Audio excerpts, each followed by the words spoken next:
ఇంతకుముందు మా సోదరుడు చెప్పినట్లుగా ఆర్థికేతర సమస్యలు కూడా దుర్మార్గంగా కావాలని ప్రభుత్వానికి చెడ్డ పేరు తెస్తున్నటువంటి ఉన్నతాధికారులు కానీ ప్రభుత్వంలో పెద్దలు కానీ దయచేసి గౌరవ ముఖ్యమంత్రి గారు గమనించాలి.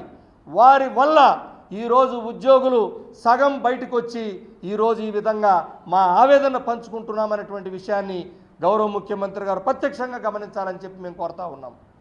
ఆర్థికపరమైన సమస్యలకి మేము ఎప్పుడూ మీతో అండగానే ఉన్నాం. ఎన్ని ఇబ్బందులు వచ్చినా 7 డిఏలు ఈరోజు పెండింగ్ ఉన్నా సరే మీకు సహకరించాం. ఎందుకు మా డిఏలు ఎక్కడికి పోవు. మా గౌరవ ముఖ్యమంత్రి గారు ఒక మాట అంటే ఆ మాట కట్టుబడి ఉంటారనే మాటని మేము ప్రతి సందర్భంలో ప్రతి వేదిక మీద కూడా చెప్తా ఉన్నాం. ఆ నమ్మకం మాకుంది. మాట ఇవ్వనోళ్ళకు కూడా ఆర్టీసీ లాంటి 70,000 మందికి ప్రభుత్వ ఉద్యోగులుగా చేర్చినటువంటి ఘనత మీకుంది. అలాంటిది మా సిపిఎస్ రద్దుని మీరే ప్రకటించారు, చేస్తారనే నమ్మకం మాకుంది. మా కాంట్రాక్టు ఉద్యోగం రెగ్యులర్ చేస్తామని మీరు మాట ఇచ్చారని మాకు ఆ నమ్మకం ఉంది. అదేవిధంగా అవుట్సోర్సింగ్ ఉద్యోగులు జీతాలు చాలని జీతంతో 7,000 8,000 రూపాయలతో ఈ రోజుకు ఉద్యోగం వెళ్ళబుచ్చుతా ఉన్నారు. వాళ్ళ జీతభత్యాలు పెంచుతారనే నమ్మకం మాకుంది. ఇవన్నీ కూడా ఈ నమ్మకంతోనే ఈ 2.5 సంవత్సరం కూడా మీకు సహకరించాం. అందులో ఎలాంటి సందేహం లేదు. కానీ ఇప్పుడు ఉద్యోగుల్లో తీవ్రమైనటువంటి ఒత్తిడి వస్తుంది.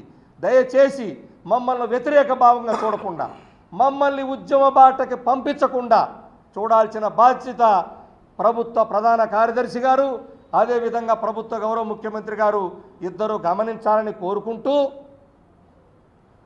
ఈ యొక్క కార్యక్రమంలో దయచేసి మీడియా మిత్రులకు, ఎందుకంటే ఒక బలమైనటువంటి 2 సంఘాలు మేము చెప్పుకోవలే బలమైనవని మీకే తెలుసు, అది స్పష్టంగా తెలుసు.